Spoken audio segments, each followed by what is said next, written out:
Ficou melhor. Meus irmãos, que alegria estar aqui nessa noite.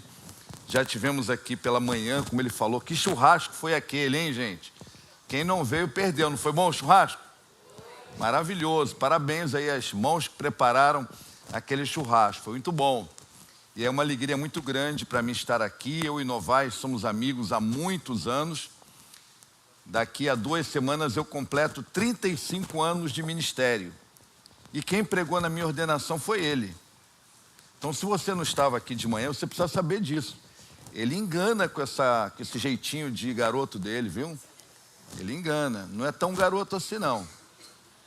E é uma alegria estar com vocês. Estou em Curitiba há 16 anos. Fui pastor aqui no Rio, na Igreja Batista de Parque União. Fui pastor na primeira Igreja Batista da Penha.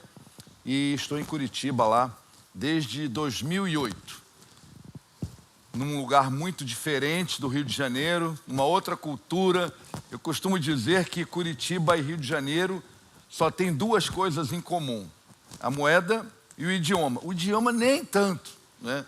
Tem algumas peculiaridades lá, mas é uma cidade onde Deus me levou, pela vontade de Deus estou lá, e eu quero contar com as orações dos irmãos. É uma alegria estar com vocês.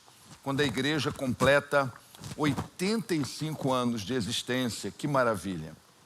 E, meus irmãos, eu queria dizer para você que pertencer a uma igreja local é um grande privilégio. É um grande privilégio. É na igreja que nós crescemos a cada dia. É na igreja que recebemos, por obra do Espírito Santo, coragem, energia, conhecimento maior de Deus. Nos momentos mais difíceis da minha vida e da minha família, a igreja sempre foi bênção na nossa vida, tanto nos momentos difíceis quanto nos melhores momentos. Ser membro de uma igreja local é um privilégio. Então eu queria que você dissesse para a pessoa do seu lado: você é um privilegiado. Diga aí, você é um privilegiado. Pertencer a uma igreja é um grande privilégio, não é? Meus irmãos, eu duvido que tenha um lugar onde você pode se alimentar da palavra de Deus mais eficientemente do que a igreja. O melhor lugar para você se alimentar eficientemente da palavra de Deus não é a internet, é a igreja. É aqui na igreja com uma doutrina boa, com uma doutrina sã. É aqui na igreja com uma boa teologia. É aqui na igreja que você pode dialogar, tirar suas dúvidas, conversar com gente séria, que você sabe para onde está caminhando. Não tem lugar para você conhecer melhor a palavra de Deus do que através da igreja. É na igreja do Senhor Jesus que crescemos a cada dia, não é? É na igreja do Senhor Jesus que nossa fé é fortalecida, revigorada. Então, meus irmãos, valorize o fato de ser membro de uma igreja. Veja isso como um privilégio. Desenvolva em você um amor pela igreja. Não vá nessa onda de desigrejado. Não vai nessa onda que, eu preciso de Deus, mas não preciso da igreja. Você precisa tanto de Deus, você precisa de Deus, mas você também precisa da igreja. E é um privilégio estar na igreja. Não entre nessa onda. Ame sua igreja. Coopere com a sua igreja. Se envolva com a sua igreja. Se entusiasme com a sua igreja, que vai ser bênção. O tema que eu escolhi trabalhar com vocês aqui nesse dia é a igreja imparável. Trabalhei pela manhã e vou trabalhar agora também à noite. E pela manhã nós falamos ali em Êxodo 17, quando o povo de Deus enfrentou os amalequitas em Refidim. E eu não vou pregar de novo, mas falei ali hoje de manhã que para a igreja ser imparável, ela precisa de membros que tenham atitude. É muito importante a fé, é muito importante a oração, é muito importante o estudo da palavra, mas a atitude é imprescindível. A igreja imparável tem que ser composta de pessoas com atitude. Falei também que a igreja imparável, ela precisa fluir no seio dela o poder de Deus. Que a presença de Deus e o fluir do poder de Deus, quando Moisés levantava sua mão, o poder de Deus fluía. o fluir do poder de Deus é imprescindível. É a coisa mais importante na vida de uma igreja. É a presença de Deus se manifestar de forma perceptível. Também falamos que na igreja imparável, uns ajudam os outros nos seus momentos de cansaço, nos seus momentos de fraqueza, como Moisés teve suporte ali de Arão e Ur, quando os seus braços desfaleciam.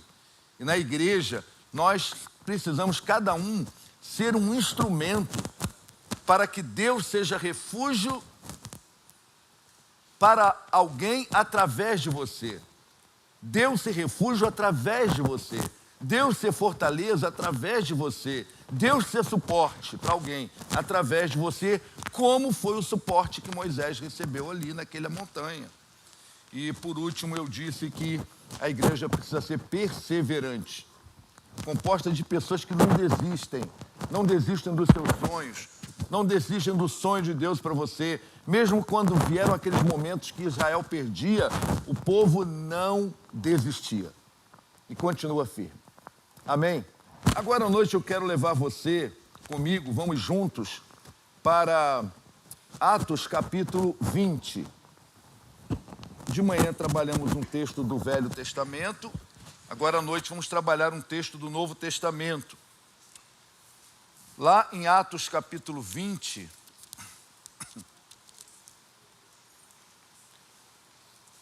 Paulo está visitando algumas cidades, ele está a caminho de Jerusalém. De Jerusalém, depois Paulo é levado para Roma e lá ele encerra sua vida, encerra seu ministério, ele é morto em Roma. Então ele toma algumas atitudes, ele providencia algumas coisas, e eu quero hoje fixar com vocês aqui a parada que ele dá em um determinado lugar, nós vamos ver no texto, e ele chama os presbíteros de Éfeso para ter uma conversa com eles. E ele vai dizer assim: de Mileto, Paulo mandou chamar os presbíteros da igreja de Éfeso. Quando chegaram, ele lhes disse: vocês sabem como vivi todo o tempo em que estive com vocês, desde o primeiro dia em que cheguei à província da Ásia. Servi ao Senhor com toda a humildade, com lágrimas, sendo severamente provado pelas conspirações dos judeus. Vocês sabem que não deixei de pregar-lhes nada que fosse proveitoso, não deixei de falar-lhes nada que fosse proveitoso. Vocês sabem tudo publicamente e de casa em casa. Falei com vocês muitas coisas proveitosas, tanto publicamente quanto de casa em casa. Testifiquei tanto a judeus como a gregos que eles precisavam se converter a Deus com arrependimento e fé no Senhor Jesus. Agora, compelido pelo Espírito Santo, estou indo para Jerusalém sem saber o que acontecerá ali. Sei que em todas as cidades o Espírito Santo me avisa que as prisões e sofrimentos me esperam. Todavia, não me importo, nem considero a minha vida preciosa, minha vida de valor algum para mim mesmo, se tão somente puder terminar a corrida, completar o ministério que o Senhor Jesus me confiou a mim de testemunhar do Evangelho. Amém? Vamos orar? Senhor Deus e Pai, nós te pedimos, Senhor, agora em nome de Jesus, que o Espírito Santo do Senhor fale aqui a cada um de nós. Continue falando como já tem falado aqui desde o início do culto.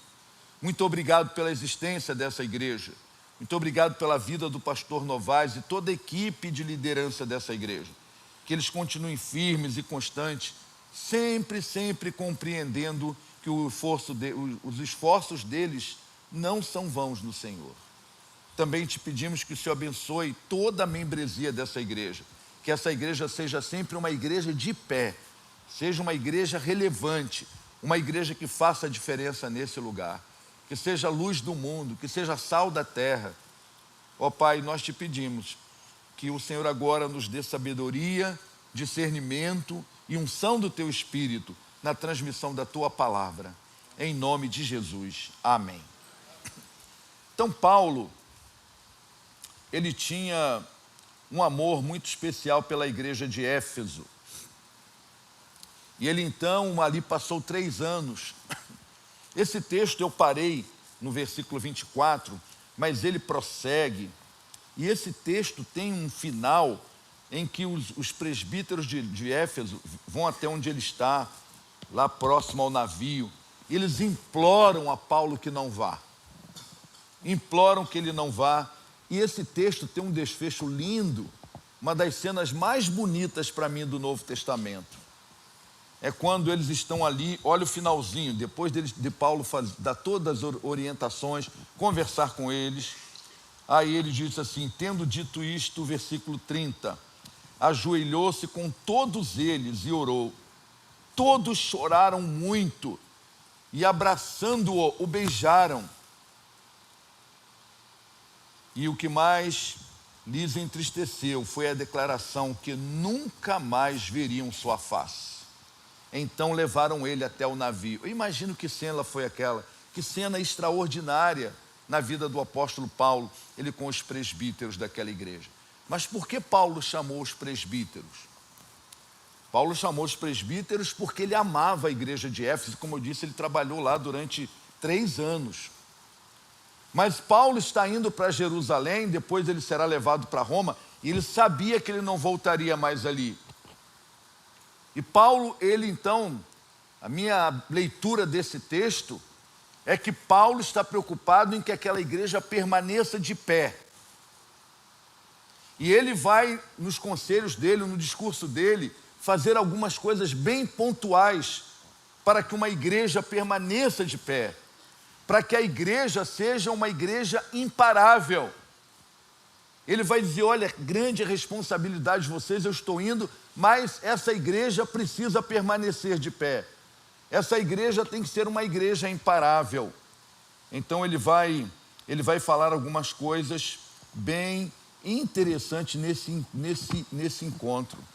Ele vai mencionar aspectos de uma vida cristã que faz muita diferença no mundo, e ele era um exemplo disso porque ele era imitador de Cristo. E ele era um exemplo para aquela comunidade de que ele, na vida dele, todos esses aspectos se manifestavam para que ele fosse uma pessoa que fizesse diferença. E ele vai fazer essas colocações. E aí eu quero pensar em algumas colocações que ele faz aqui para a gente trabalhar nesse tema de uma igreja imparável, de uma igreja que permanece de pé. E aí tem uma coisa que é a primeira que eu quero abordar aqui, que a gente fala tantas vezes, mas eu gostaria que a gente pensasse bem nisso nessa noite, porque às vezes tem coisas que a gente ouve a vida inteira, mas tem um determinado momento que a gente ouve a mesma coisa que já ouviu a vida inteira, mas o Espírito Santo pega aquilo de um jeito e coloca no nosso coração, que faz muita diferença. Um colega nosso, pastor Marcos está ali, junto com o Novaes, pastor da primeira igreja Batista Cascadura, mas um colega nosso se encontrou comigo num congresso, tinha vindo de um congresso nos Estados Unidos. Ele falou, rapaz, ouvi um negócio lá nesse congresso que impactou a minha vida. Eu falei, o que você ouviu? Aí quando ele falou o que impactou a vida dele, eu falei, mas isso impactou a sua vida? Você está cansado de saber isso, você e os outros? Pois é, mas lá o Espírito Santo falou isso de outro jeito. Lá ele me pegou de outro jeito. E isso, que eu já tinha ouvido tantas vezes, isso impactou minha vida. Irmãos, nós precisamos entender que a igreja, para ser imparável, ela precisa ser um exemplo para o mundo. Nesse momento, no nosso país, eu tenho muitas dúvidas se a igreja está sendo um exemplo para o mundo. No dia seguinte, navegamos dali, diz Paulo, chegamos a Quito, Quio, melhor dizendo. No outro dia atravessamos para Samos e um dia depois chegamos a Mileto. E ele está contando essa história. De Mileto mandou chamar os presbíteros de Éfeso. Aí o que ele diz? Vocês sabem como vivi o tempo todo em que estive com vocês, desde o primeiro dia até agora. Vocês sabem, ele está dizendo por isso, que eu fui exemplo para vocês, desde o dia em que cheguei aqui. Eu quero desse texto fazer essa aplicação desse versículo. Uma igreja imparável, ela é a igreja que precisa ser um exemplo para o mundo. O maior legado que um cristão deixa na terra, o maior legado que ele deixa é o seu exemplo de vida. Esses irmãos que nós estamos ouvindo aqui, essas irmãs, com certeza, pelas entrevistas que eu já ouvi hoje e ouvi agora, são irmãs que deixaram um legado, um exemplo de vida. E a igreja precisa ser, para ela ser imparável, ela precisa ser composta de pessoas que deixam um legado de vida. A vida que Deus tem para nós, a vida que Deus tem para mim, para você, para cada um de nós, é uma vida alegre, é uma vida abundante, é uma vida cheia de significado, mas é uma vida que deixa um legado na terra. E é isso que Paulo está dizendo. Então faz muita diferença uma igreja composta de pessoas que deixam um legado, que são exemplos. Eu tenho uma revista antiga de Walter Cashel, que falava de mordomia, você lembra? A gente conhece, eu nunca me esqueci de uma história que tinha naquela revista, de um professor universitário que dava aula nos Estados Unidos. E ele era uma pessoa frustrada, porque por mais que ele se esforçasse, e ele queria ganhar seus alunos para Jesus, mas ele nunca tinha ganho um aluno para Jesus. E ele pediu transferência para o Japão, e foi dar aula numa faculdade no Japão. E ele começou ali, primeiro ano, segundo ano, terceiro ano e nada. Aí um dia, aquele professor descobriu que a turma dele tinha uma turma de alunos estudando a Bíblia.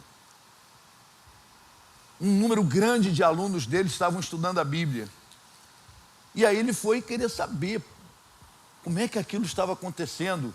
E os alunos disseram assim: professor, nós olhamos para a sua vida, nós olhamos para o Senhor, vimos no Senhor uma pessoa tão especial que nós nós pesquisamos por que o Senhor era assim. E nós descobrimos que uma das razões que o Senhor era assim é porque o Senhor amava a palavra de Deus, a Bíblia. O Senhor obedecia a Bíblia, o Senhor era um homem que seguia Jesus. Então nós começamos a estudar a Bíblia, porque nós queremos ser como o Senhor. Paulo está dizendo aqui isso, em outras palavras. Vocês viram como eu vivi. A igreja poderá fazer muito quando nós entendermos uma coisa, que a nossa presença no mundo não é suficiente. Não basta a igreja estar presente no mundo. A igreja não pode confundir presença com relevância.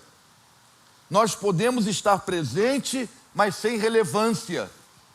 Agora, para sermos uma igreja imparável, nós precisamos estar mais do que presente. Nós precisamos ser pessoas relevantes.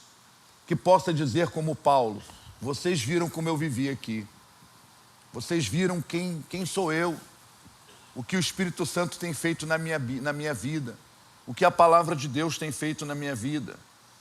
Hoje, meus irmãos, nós temos igrejas presentes na mídia, crentes presentes em altas funções, tanto no governo quanto na iniciativa privada, muitos jovens crentes na universidade, mas essa presença dos crentes em tantos setores da sociedade não é suficiente. É preciso que essa presença seja mais do que presença. Ela precisa ser uma presença relevante. Ela precisa ser uma presença que faça diferença. Ela precisa que seja a presença de pessoas que sejam exemplos de vida. O mundo carece de crentes que sejam exemplos de vida no qual eles se inspirem.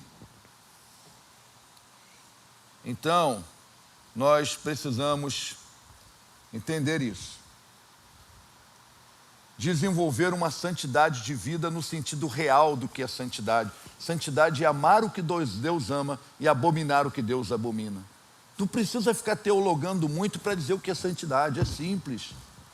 Santidade é amar o que Deus ama Abominar o que Deus abomina. Um exemplo de vida, eu não me esqueço de uma história que aconteceu em Minas Gerais, de um andarilho, de um homem que vinha andando, e um crente vinha com o seu carro, e ele passou para aquele homem, viu aquele homem andando, era frio, e aquela pessoa estava sem nada nos pés, descalço, uma roupa muito simples, e ele passou com o carro dele, parou, deu ré, voltou, falou, será que meu tênis dá no senhor? O moço só experimentando, ele tirou os tênis e botou, coube. Falou, então pode ficar com ele. E saiu de carro de novo, não se conteve, voltou, deu ré, voltou de novo. Falou, essa sua blusa é muito fria, tá muito fina, tá frio. Tirou a blusa e deu para o camarada. Aí quando ele saiu do carro, o rapaz virou para ele e falou assim, moço, o senhor é Jesus? O senhor é Jesus? Nós precisamos, irmãos, como igreja, ter muito mais crentes que o mundo pergunte, você é Jesus? Exemplos de vida. Segunda reflexão que eu queria fazer com vocês é que uma igreja imparável não pode esquecer de servir a Deus com humildade. No versículo 19, ele vai dizer assim, servi ao Senhor com toda humildade, com lágrimas, sendo severamente provado pelas conspirações dos judeus. Nós, como cristãos, sempre nos vemos diante de muitas situações difíceis, todos nós. Mas o serviço a Deus precisa ocupar um lugar muito especial nas nossas vidas. E como eu disse hoje de manhã, não é apenas trabalhar para Deus, mas é servir a Deus e servir com alegria. Agora, o texto diz assim, que ele serviu ao Senhor. Olha o que diz o texto, vamos voltar lá no texto. O texto diz exatamente assim, o versículo, né? Servi ao Senhor com toda humildade e com lágrimas. Queria que você prestasse atenção, muita atenção no que eu vou te dizer. Só quem serve o Senhor com humildade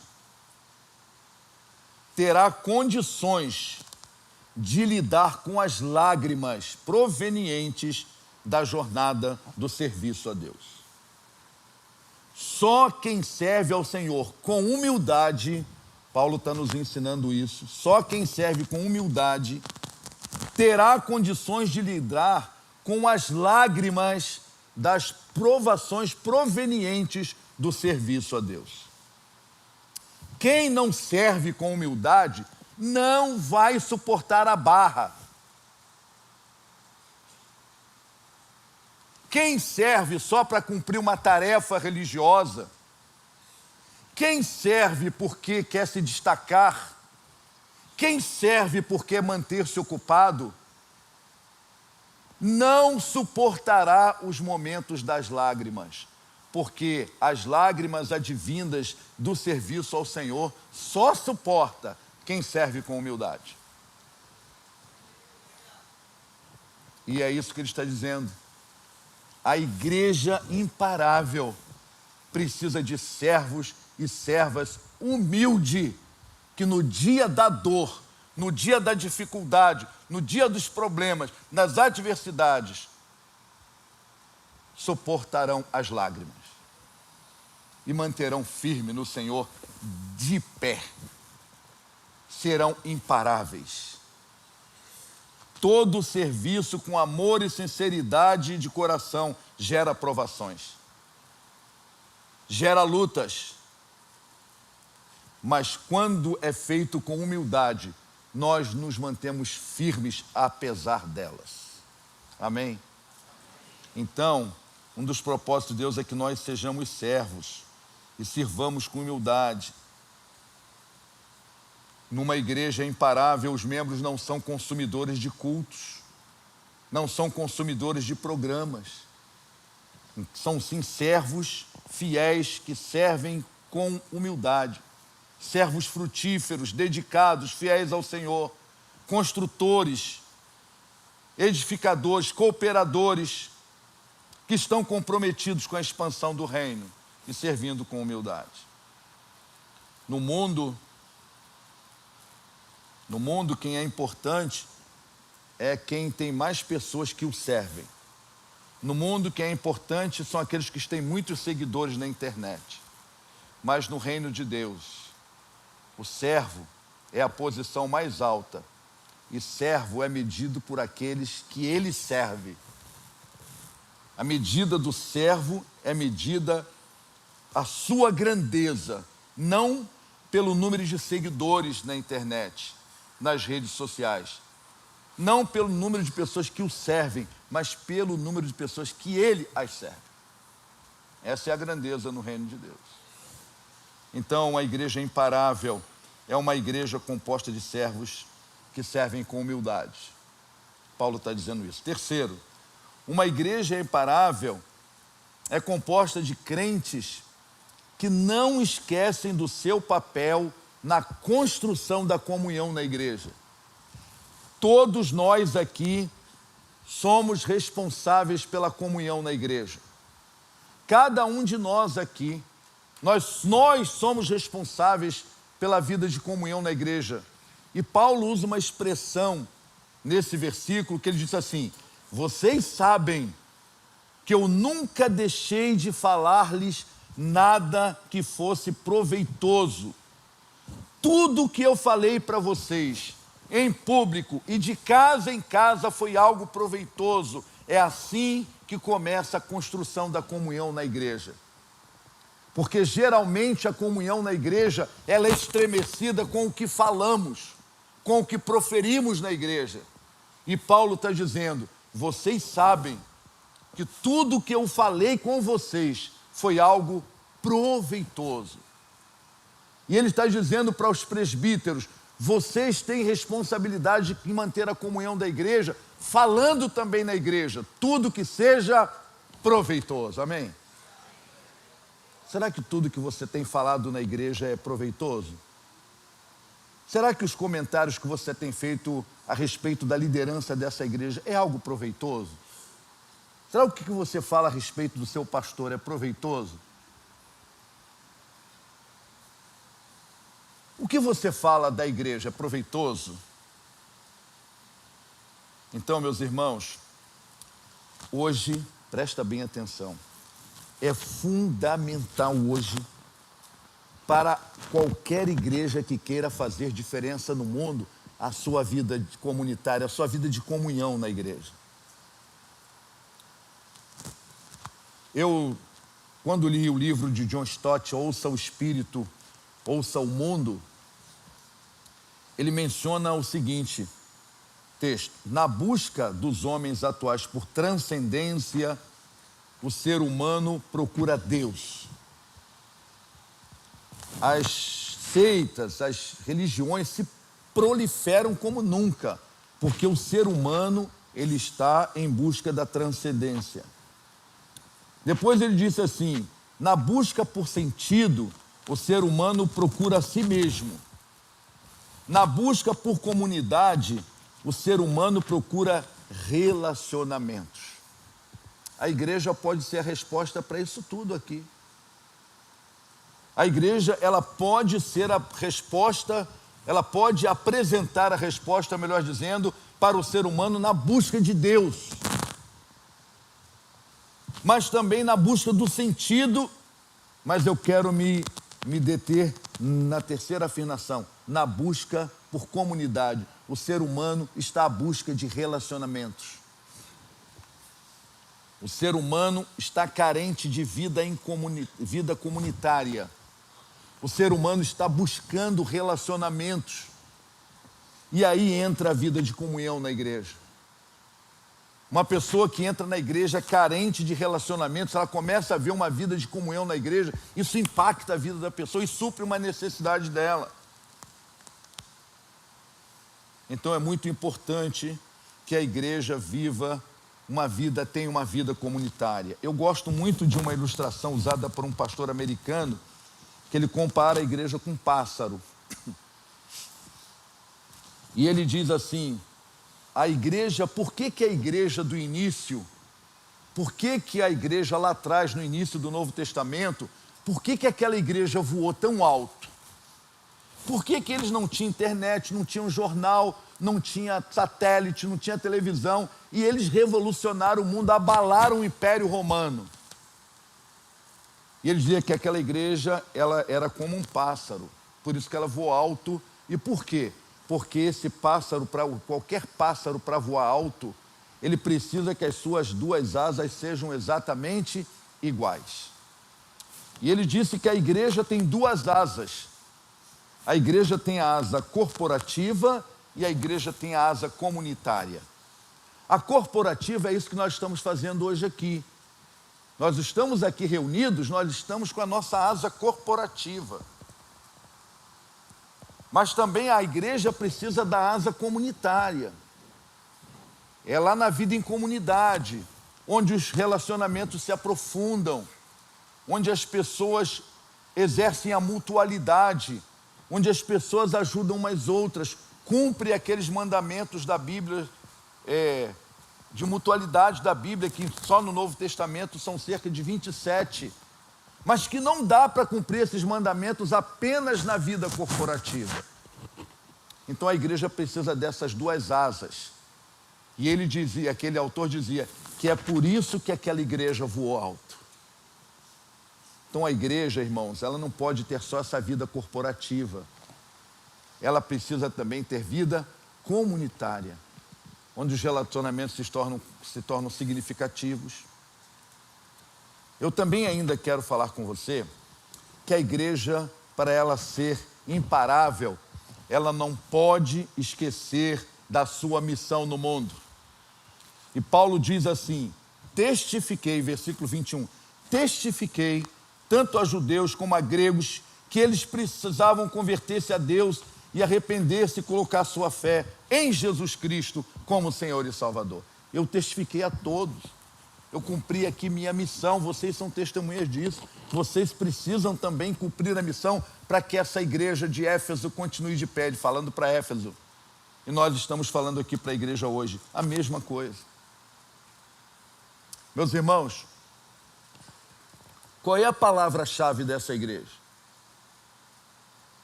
Eu não sei para os membros dessa igreja qual é a palavra-chave na igreja, mas em algumas igrejas a palavra-chave é manutenção. Cada um está satisfeito como a igreja está, a música que ouve na igreja, a boa mensagem, os bons amigos, e é feito tudo para que isso seja mantido. Mas há igrejas também que a palavra-chave é satisfação.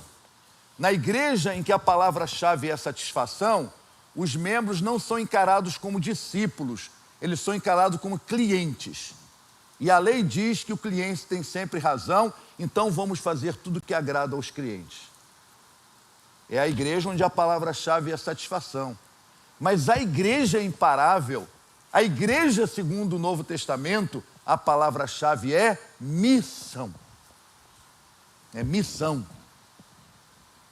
E a igreja imparável é uma igreja que a palavra-chave é missão. Paulo disse, vocês são testemunhas, que eu testemunhei. O que é testemunhar, gente? Testemunhar é dar evidência.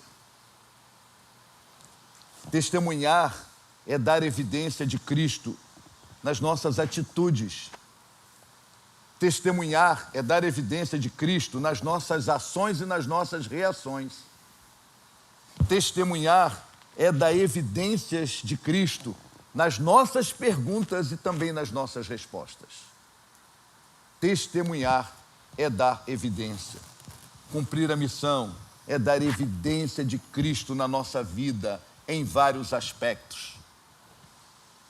Então, meus irmãos, nós não podemos ser uma igreja enclausurada se queremos ser uma igreja imparável. Ser composta de crentes que dão evidências. Em último lugar, eu quero dizer para vocês que uma igreja imparável, ela é direcionada pelo Espírito Santo. os presbíteros tentaram de todo jeito evitar que Paulo continuasse sua viagem para Jerusalém. E ele disse: agora, compelido pelo Espírito, estou indo para Jerusalém, sem saber o que acontecerá ali, senão que em todas as cidades o Espírito me avisa que prisões e sofrimentos me esperam. Uma igreja, para ser imparável, ela tem que ser direcionada pelo Espírito Santo. Porque é o Espírito Santo, diz a Bíblia, que nos conduz a toda a verdade.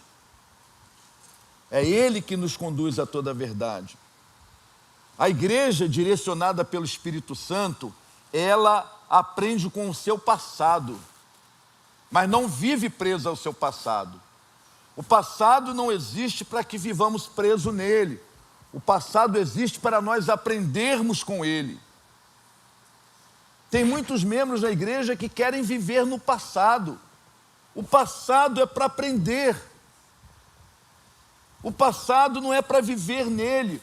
Uma igreja conduzida pelo Espírito Santo não é uma igreja que vai ficar presa ao passado, mas vai aprender com ele. Uma igreja dirigida pelo Espírito Santo, ela atende os desafios presentes. E Paulo está falando de coisas presentes para ele, mas também Paulo está falando de coisas futuras. Por quê? Porque uma igreja dirigida pelo Espírito Santo, ela avança nos desafios do futuro.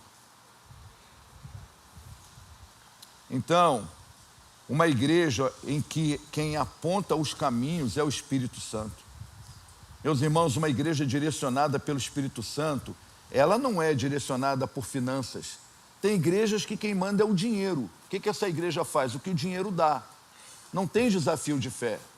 Tem igreja que é dirigida por personalidades. O que a igreja faz? O que aquela personalidade manda. Tem igreja que é dirigida por obra. A igreja só se movimenta quando tem obra, quando tem construção. Tem igreja que é dirigida pela tradição. O que se faz aqui? O que sempre se fez. Aqui nessa igreja, sempre foi assim, sempre vai continuar assim. Mas a igreja, ela não é direcionada por finanças, ela não é direcionada por personalidades, ela não é direcionada por obra, ela não é direcionada por tradição. Uma igreja é direcionada pelo Espírito Santo. É o Espírito Santo. Paulo está dizendo, é o Espírito Santo. Então, meus irmãos, muitas vozes tentaram persuadir Paulo a não prosseguir. Mas ele estava convicto que estava direcionado pelo Espírito Santo. Mas para ter essa direção do Espírito Santo, requer intimidade com Deus. Talvez nós estejamos vivendo numa geração como nunca, com tanta superficialidade cristã. Uma vida tão superficial com Deus que não tem como ver e ouvir.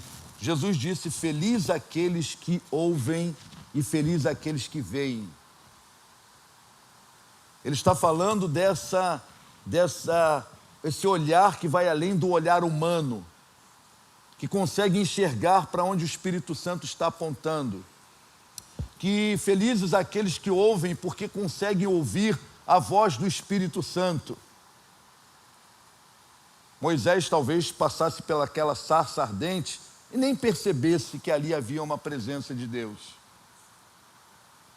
Mas ele conseguiu enxergar e ver que ali tinha alguma coisa que Deus estava fazendo. Muitas vezes Deus fala conosco, Deus mostra alguma coisa, mas nós não estamos ouvindo nem enxergando. Intimidade com Deus, experiência com Deus, comprometimento com os valores de Deus, comprometimento com a palavra de Deus, desenvolver um caráter semelhante ao caráter de Cristo. Meus irmãos, ninguém se parece com Cristo porque anda com a Bíblia na mão. Ninguém se parece com Cristo porque está super ocupado com as atividades da igreja. Ninguém se parece com Cristo porque conhece muitos versículos de cor. O que nos torna parecido com Cristo é quando o nosso caráter é parecido com o caráter dele. E isso requer intimidade. Então, meus irmãos, nós jamais seremos uma igreja direcionada pelo Espírito Santo com uma vida espiritual rasa. Nós precisamos desenvolver um relacionamento com Deus que seja pessoal, não apenas corporativo.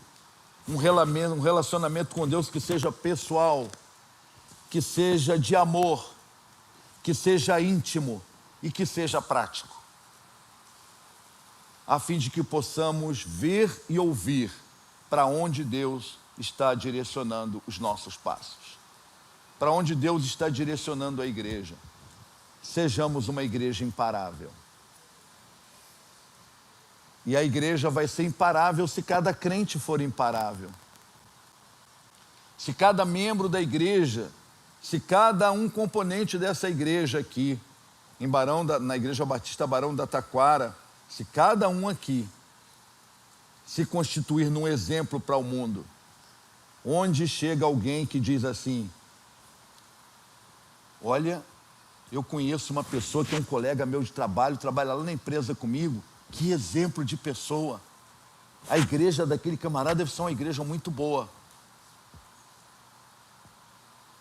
Eu, quando trabalhei muitos anos na Telerge, eu saí da Telerge em 98 para ficar só com o ministério, muitos colegas falavam assim: esse aí, igreja igual a dele, eu não quero não, porque ele parecer do jeito que é, a igreja dele, isso é muito ruim.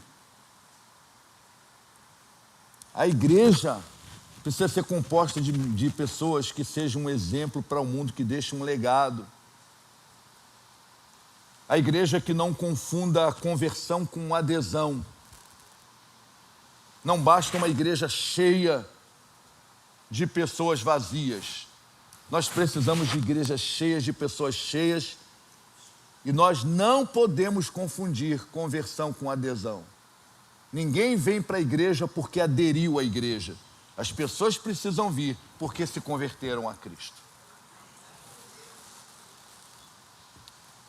Igreja não é uma questão de admiração, mas igreja é, em primeiro lugar, uma questão de transformação. Eu posso admirar a minha igreja, mas eu preciso ser transformado através daquilo que a minha igreja faz. Uma igreja precisa, para ser imparável, de crentes que sirvam com humildade. Servir com humildade. Porque se servir com humildade, suportará as lágrimas advindas do serviço. As lutas advindas do serviço. As batalhas advindas do serviço. As provações. Servir com toda a humildade. Uma igreja imparável, ela é composta de pessoas que nunca esquecem que é ela. São eles. Cada membro da igreja é responsável pela construção da comunhão na igreja. Cada membro é responsável pela igreja ser uma igreja relacional e não apenas uma igreja institucional. O mundo não precisa de igreja institucional, o mundo precisa de igreja relacional. Cada um fazendo o seu papel. A igreja será imparável quando cada crente entender sua missão no mundo. Eu preciso dar evidência de Cristo nas minhas atitudes, nas minhas ações, nas minhas reações, nas minhas perguntas, nas minhas respostas. Como é que você tem reagido às tempestades na tua vida? Você se torna um crente atraente pelas reações suas diante das batalhas da vida? Ou você reage igual um incrédulo? Um crente imparável é direcionado pelo Espírito Santo. Um crente não é direcionado pelos seus sonhos. Um crente não é direcionado pela sua ambição. O crente não é direcionado pela sua pelo desejo de progressão na sua carreira. Um crente é direcionado pelo Espírito Santo. E precisa ter convicção de que os nossos sonhos são os sonhos do Espírito Santo para nós. Um crente não pode ter a idolatria da carreira. Idolatrar tanto a sua carreira que a busca pela progressão na carreira não é consequência de uma direção do Espírito Santo, mas é o desejo de crescer, o desejo de progredir. Um crente não pode ser dirigido pela idolatria do amor romântico.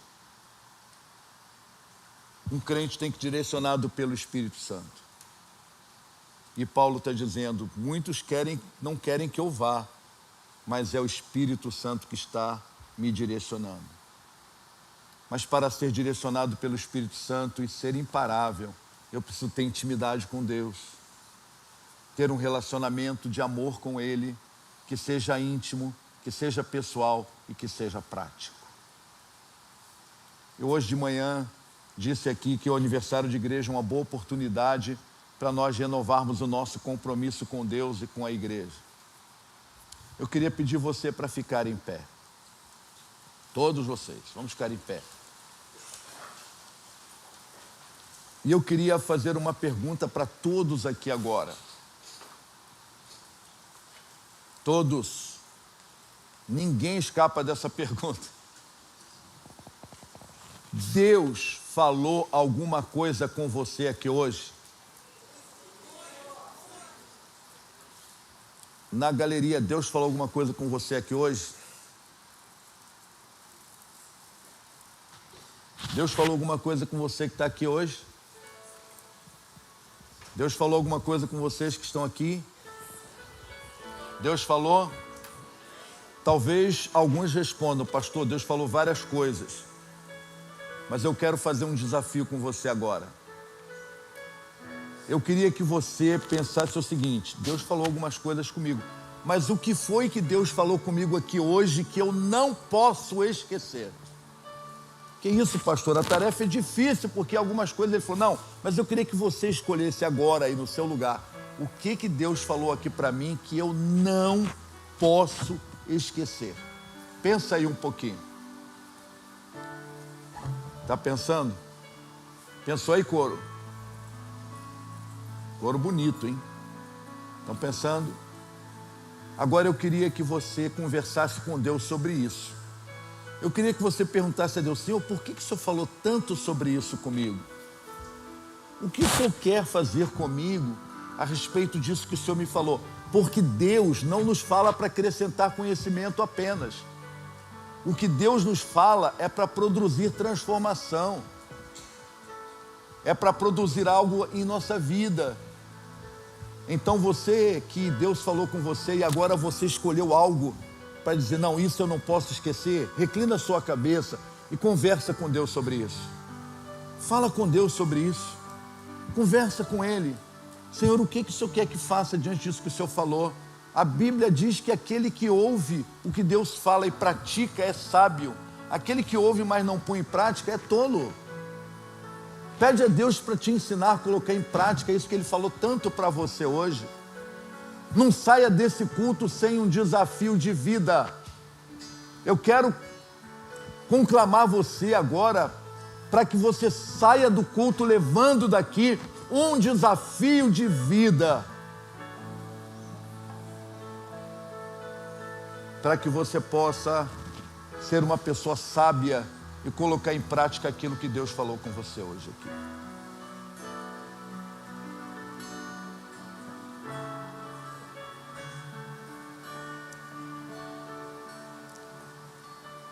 Vamos orar?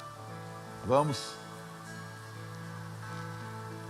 Hoje de manhã eu fiz o apelo, quantos membros da igreja não tiveram de manhã aqui? Levanta a mão.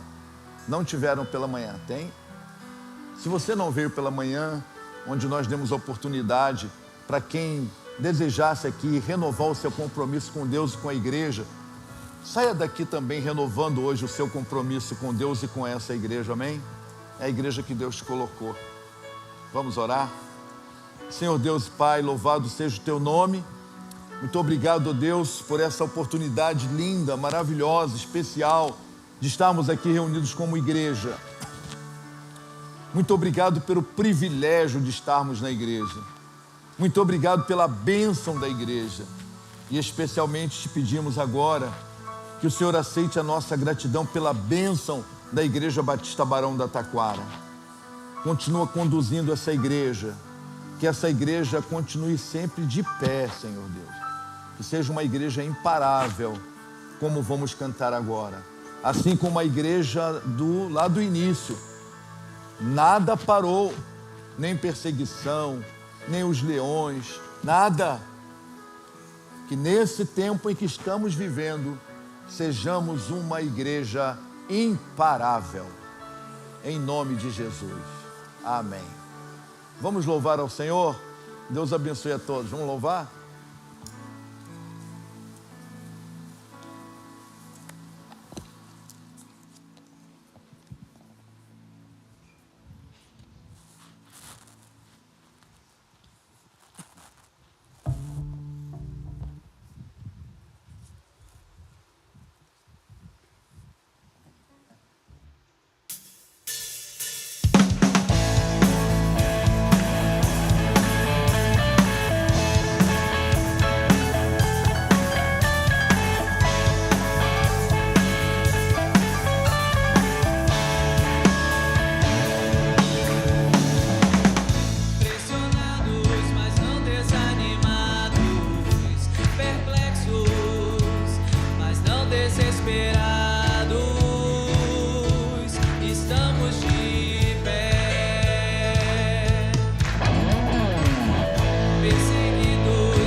Olhar para a pessoa que está do seu lado e dizer: parabéns pelos seus 85 anos.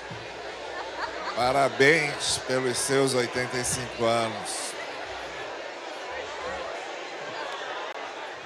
Olha,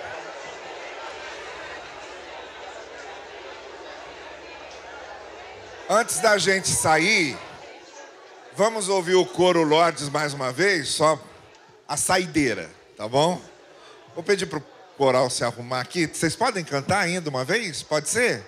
Só para a gente ouvir vocês a última vez. Enquanto eles estão chegando aqui, eu queria chamar o pastor Valdo e a Eneida aqui à frente. Eu quero orar com eles, agradecer a Deus a vida deles.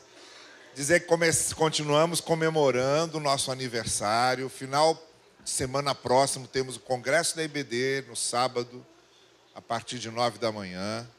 No domingo de manhã também. E nós vamos fazer o seguinte: uma das coisas que nós vamos fazer para comemorar o aniversário da Nexus Igreja vai ser a foto dos 85 anos. No primeiro domingo de maio, nós vamos ter ceia aqui pela manhã. Então, quem puder vir com a camisa dos 85 anos, venha. E nós vamos tirar a foto dos 85 anos no final do culto, no final da ceia, no primeiro domingo de maio. A gente vai vir aqui para frente, arrumar todo mundo aqui e vamos tirar a foto dos 85 anos, tá bem? Para daqui 85 anos você olhar a sua foto como é que você era e mostrar para os seus filhos, para os seus netos: olha como eu era 85 anos atrás, né? E se lembrar disso, tá bom? Olha, Eneida, querida, muito obrigado. Valdo, querido, muito obrigado. Manda um abração para a Julinha, para o Vinícius. Como é o nome da nora? Carol, para Carol. Que Deus abençoe vocês. A igreja, Segunda Igreja Batista de Curitiba. E que continuem sendo uma grande bênção nas mãos de Deus, um instrumento valioso nas mãos dele para abençoar a nossa igreja. Vamos agradecer com uma salva de palmas a presença do Valdo aqui com a gente nesses dias. Ó, cheio de fã.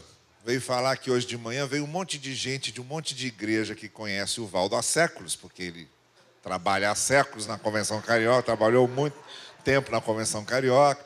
E hoje à noite o pastor Marcos Coelho, da igreja de Quartzadura, fez a mesma coisa. Aproveitou, veio aqui para ouvi-lo, e eu vou pedir para o Marcos vir aqui à frente e orar, por favor. Aqui hoje, aqui à noite.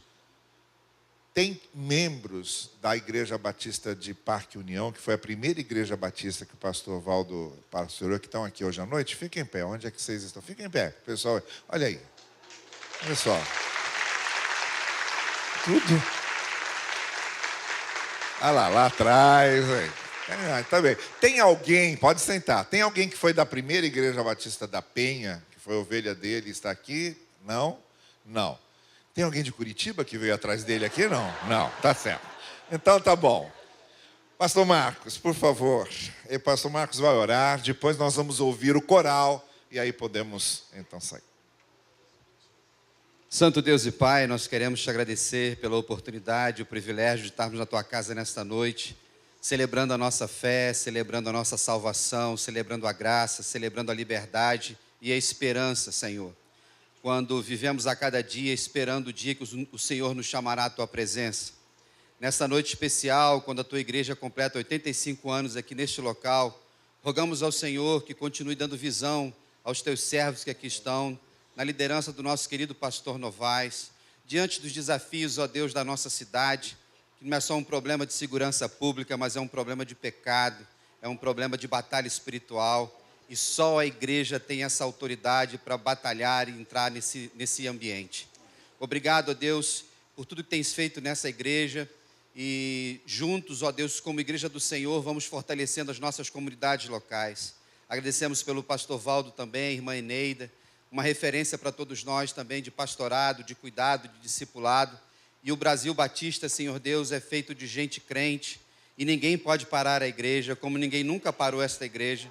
E a tua palavra nos garante que as portas do inferno não prevalecerão contra ela. Que cada um de nós que aqui estamos, teus filhos, teus discípulos, possamos individualmente vivermos, ó Deus, a perspectiva da eternidade. que sejamos verdadeiramente peregrinos, sejamos forasteiros aqui nesta terra, trazendo verdadeiramente aquilo que é importante, cuidando das nossas casas, cuidando dos nossos irmãos, da nossa família, e sabendo que em todo tempo o Senhor nos chamou, Jesus, para ser igual ao Senhor. Ó Pai, tire de nós a religiosidade, o que foi falado nesta noite, Senhor Deus, para que nós possamos cada vez mais viver tudo que o Senhor preparou para nós antes da fundação do mundo. E nos ciclos da nossa vida, como diz o Salmo, ensina-nos a contar os nossos dias, de tal maneira que alcancemos corações sábios. Te agradecemos por tudo, em Teu nome, Jesus, que nos une no céu e na terra. Amém e amém.